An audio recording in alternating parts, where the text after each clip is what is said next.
Well, another spring day with summer-like temperatures, and there is the view from Charlottesville downtown Mall at the Ting Pavilion. And of course, Fridays after 5 well underway. You can see the winds out of the south and certainly a bit breezy at times. But again, temperatures have been delightful here the last several days if you like it warm. We're going to talk about the weekend, but let's talk about how the day started. How about this gorgeous shot of the sunrise this morning captured from Kenneth Johnston at Afton?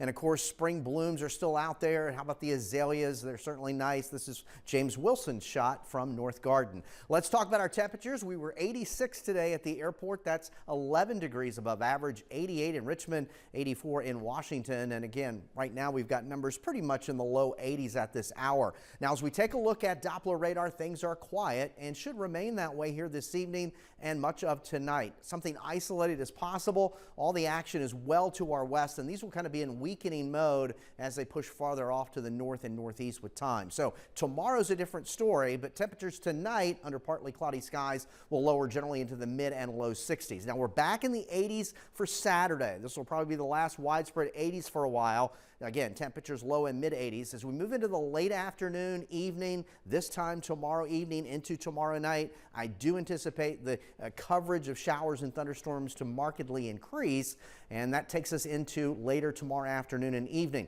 Now, there is a slight to marginal risk for a few severe storms tomorrow. Not widespread severe weather, but a few storms that could turn strong to severe that could produce a damaging wind gust and some spotty hail. Now, as we take a look at the weekend, there's your Saturday with some showers and thunderstorms. The wettest part of the weekend, looking right now, is tomorrow evening, tomorrow night, and early Sunday morning. Sunday's not an all-day rain. Temperatures will be trending cooler, but as we move into the afternoon, we even could see the sun come back out, but we could still pop a shower or two. Now, the setup is we have a very slow-moving front, and it's basically still going to be to our west by Sunday afternoon, but that'll touch off some showers and thunderstorms. And then an area of low pressure aloft, what we call an upper level low, will basically sit here and spin Sunday into Monday, and it'll just keep things unsettled with occasional showers, maybe a thunder shower, just taking us through Sunday night, anywhere from ½ an inch to maybe 1.5 inches of rain.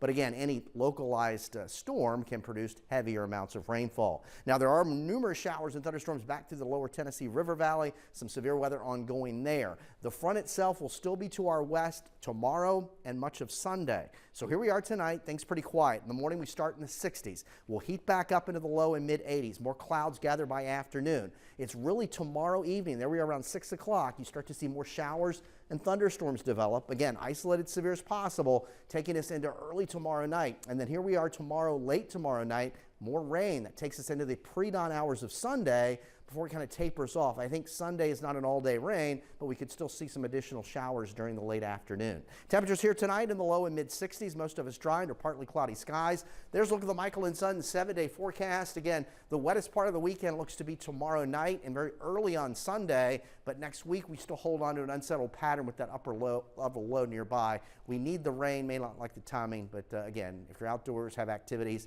when thunder roars, move indoors. All right, Eric, thank you. And the Piedmont